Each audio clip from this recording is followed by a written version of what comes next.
Party जिंदाबाद। RSS को एक बच्चा दे दो, उसमें से संघ को एक बच्चा दे दो। आरएसएस क्या काम कर रहा है? देश की रक्षा कर रहा है क्या? जो आरएसएस को एक बच्चा दे दो। अगर वो एक बार ये कहते हैं कि भारत की सेना को एक बच्चा दे दो तो भी समझ में आता। खास तौर पे महाराष्ट्र और बहुत सारे ऐसा अंचल है जिसमें महाराज शिवाजी से ज़्यादा किसी को वो आदर्श मानते ही नहीं, और उनको तुम थका हुआ, कमज़ोर, युद्ध में कमज़ोर बताने के साथ साथ ये बताने की कोशिश कर रहे हो कि वो भी मनुवादी व्यवस्था के द्वारा ही संचालित थे। के प्रमुख पंडित धीरेन्द्र शास्त्री ने नागपुर में आरएसएस के एक कार्यक्रम में 2 विवादित बयान दे दिए। पहला बयान था कि 4 बच्चे हिंदुओं को पैदा करना चाहिए। दूसरा बयान छत्रपति शिवाजी महाराज को लेकर दिया गया। उनको लेकर भी कुछ शब्दों का इस्तेमाल धीरेन्द्र शास्त्री की तरफ से हुआ और उसको लेकर बवाल मच गया। महाराष्ट्र में विरोध प्रदर्शन हो रहे हैं और अब मध्य प्रदेश में भी पंडित धीरेन्द्र शास्त्री के खिलाफ विरोध के सुर मुखर होने लगे हैं। हालांकि हम आपको बता दें कि अपने इन बयानों को लेकर पंडित धीरेन्द्र शास्त्री ने सफाई जारी की है। उनका कहना है कि उनके बयानों को तोड़ मरोड़ कर पेश किया गया है। हालांकि उन्होंने अपने बयानों को लेकर खेद भी व्यक्त किया है, लेकिन उसके बावजूद मध्य प्रदेश में बागेश्वर धाम के प्रमुख पंडित धीरेन्द्र शास्त्री को लेकर विरोध के सुर तेज होते हुए नजर आ रहे हैं। भीम आर्मी और आजाद समाज पार्टी ने अब ऐलान कर दिया है कि 2 दिन के अंदर यदि पंडित धीरेन्द्र शास्त्री सामाजिक रूप से या सार्वजनिक तौर पर माफ़ी नहीं मांगते तो पूरे प्रदेश में आंदोलन छेड़ा जाएगा। हमारे साथ भीम आर्मी और आज़ाद समाज पार्टी के नेता दामोदर यादव मौजूद हैं। दामोदर जी, पहले तो जो 2 बयान धीरेन्द्र शास्त्री के थे उसको लेकर आपका ऐतराज़ क्या है? पहला ऐतराज़ तो ये है कि धीरेन्द्र शास्त्री जिस मंच पे खड़े होके 4-4 बच्चे पैदा करने की बात कर रहे थे अनुराग जी, वो मंच ही ऐसे लोगों का है जो खुद बच्चे पैदा नहीं करते। और इत्तेफाक देखिए कि धीरेन्द्र शास्त्री ने भी अभी तक शादी नहीं की। तो हमको बच्चे पैदा करो, हिंदू के नाते 4 बच्चे पैदा करो, हिंदू असुरक्षित है, हिंदू खतरे में है, ये जो भय दिखाने का काम कर रहे हैं, इस बात पे हमें आपत्ति है। दूसरी बात इस बात पे आपत्ति है कि अगर 4 बच्चे पैदा करे, कोई 6 बच्चे पैदा करे, उनका भरण पोषण धीरेन्द्र शास्त्री या उनकी सरकार करेगी क्या? वो व्यक्ति खुद करेगा? तो धर्म के नाम पे उनको भयभीत करके इस तरीके का आह्वान करना ये आपत्तिजनक है।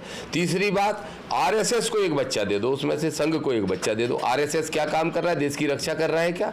जो आरएसएस को एक बच्चा दे दो। अगर वो एक बार ये कहते हैं कि भारत की सेना को एक बच्चा दे दो तो भी समझ में आता। आरएसएस के एजेंट हैं धीरेन्द्र शास्त्री, ये बात सिद्ध हो गई है। तो एक और जो बयान है वो और गंभीर रूप से गंभीर है और निश्चित रूप से बहुत ही ज़्यादा आपत्तिजनक है। महाराज शिवाजी, छत्रपति महाराज शिवाजी, जो इस देश के अगर महापुरुषों की हम बात करें तो टॉप 5, टॉप 10 में महाराज शिवाजी को हम गिनते हैं। खास तौर पे महाराष्ट्र और बहुत सारे ऐसा अंचल है जिसमें महाराज शिवाजी से ज़्यादा किसी को वो आदर्श मानते ही नहीं, और उनको तुम थका हुआ, कमज़ोर, युद्ध में कमज़ोर बताने के साथ साथ ये बताने की कोशिश कर रहे हो कि वो भी मनुवादी व्यवस्था के द्वारा ही संचालित थे।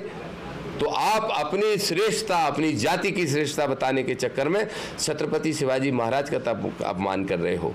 आदरणीय अनुराग जी, सफाई से काम नहीं चलेगा। माफ़ी के बिना उनको माफ़ी नहीं मिलेगी। वो भी सार्वजनिक रूप से आपको बुलाएं, मीडिया को बुलाएं और हाथ जोड़ के माफ़ी मांगें और ये वादा करें कि ऐसे बयान कभी नहीं देंगे। नहीं तो अभी तो हम सिर्फ पुतला दहन और ये सब कार्यक्रम आज से ही शुरू हो रहे हैं भोपाल से, आगे चल के उनके खिलाफ पूरे प्रदेश में एफआईआर के लिए आवेदन दिया जाएगा, और एफआईआर नहीं हुई तो कोर्ट भी जाके प्राइवेट इस्तिगासा करके एफआईआर कराएंगे। दामोदर जी, इस पूरे बयान को लेकर जिस तरीके का विरोध प्रदर्शन हो रहा है, पंडित धीरेन्द्र शास्त्री ने खेद जताया है और माफ़ी भी मांगी है। उन्होंने कहा यदि किसी को बुरा लगा हो तो मैं माफ़ी मांगता हूँ। उनका ये भी कहना है कि उनके बयान को तोड़ मरोड़ कर बताया गया है। देखिए, स्पष्ट है बयान। कोई भी कुछ भी बयान दे दे और फिर उसके बाद मीडिया पे आरोप लगा दे कि तोड़ मरोड़ के पेश कर रहे हैं, स्पष्ट है, लाइव चल रहा है भाई। उसमें किसी ने कुछ काट छाट तो की नहीं है।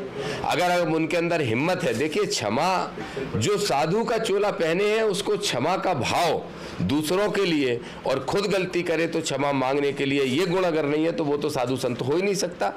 हिम्मत दिखाए और कहे कि हाँ, हमारी जुबान फिसली या हमारी सोच समझ में गलती थी, हम क्षमा मांगते हैं। और क्षमा मांगे, सफाई नहीं, क्षमा मांगना जरूरी है भाई। और क्षमा नहीं मांग सकते तो मुझे तो ये भी शक है कि वो हिंदू भी है कि नहीं है।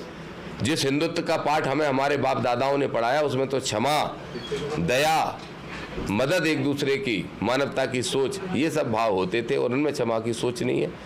विरोध होगा अनुराग जी, जोरदार होगा, क्षमा मांग लें, इसी में भलाई है। मेरे छोटे भाई को सलाह दे रहा हूँ, इसी में उनकी भलाई है। आरएसएस के कार्यक्रम में पंडित दीनेश शास्त्री ने ये सब कुछ कहा, तब मोहन भागवत थे, देवेंद्र फडणवीस थे।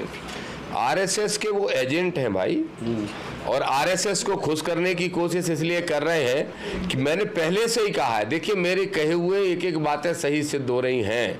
मैंने कहा था कि धीरेन्द्र शास्त्री के मन में कोई पॉलिटिकल इंटेंशंस हैं, इच्छाएं हैं, उनका ख्वाब है कि वो भी कभी मुख्यमंत्री बन सकें, जैसे योगी आदित्यनाथ बन गए। इसलिए आरएसएस की अर्दली में खड़े हैं, गुलामी कर रहे हैं।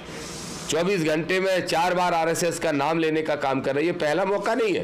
पिछले कुछ दिनों से उनको किसी ने समझा दिया कि आरएसएस की भक्ति करोगे तो कभी ना कभी तो आपको वो शक्ति मुख्यमंत्री के रूप में मिल जाएगी।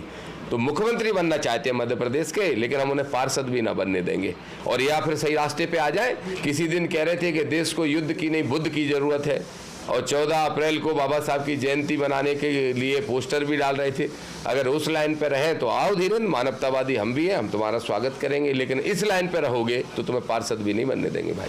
तो पंडित धीरेन्द्र शास्त्री के बयान को लेकर अब विरोध जो है देश के अलग अलग हिस्सों में देखने को मिल रहा है। महाराष्ट्र में पहले से विरोध हो रहा है, शिकायतें थानों में की गई हैं, लेकिन अब मध्य प्रदेश में भी भीम आर्मी और आज़ाद समाज पार्टी ने विरोध शुरू कर दिया है। माफ़ी मांगे जाने की मांग की जा रही है। भोपाल में पुतला जलाकर विरोध प्रदर्शन किया गया और धीरेन्द्र शास्त्री के खिलाफ अपने गुस्से का इजहार भी हुआ।